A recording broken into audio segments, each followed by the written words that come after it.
निर्वाचन आयोगले आचार संहिता सही रूपमा पालना गर्छ, दलले सही रूपमा पालन गर्छ, विश्वास चाहिँ मैले त्यति देखिरहेको छैन है।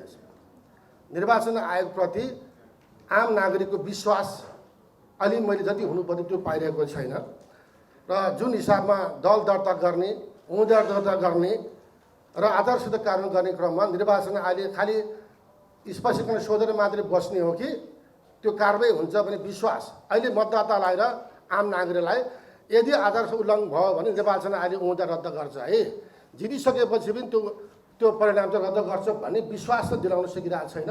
त्यो प्रति म निर्वाचन आयोग ध्यान आकर्षण गराउन चाहन्छु। अर्को, निर्वाचन प्रक्रियालाई सहयोग गर्न भनेर निर्वाचन परिवेशन हामी राष्ट्रिय अन्तर्राष्ट्रिय गरिरहेका छौँ। हामी निर्वाचनको विश्वसनीय गर्नको लागि सहयोग गर्न गरेको यो कार्यक्रम हो यो।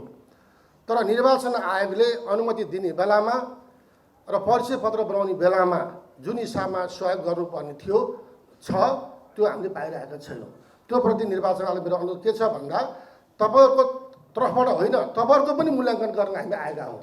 हामी परिवेशन भनेको निर्वाचन आयोगको ओभरअल प्याकेज परिवेशन गर्ने हो।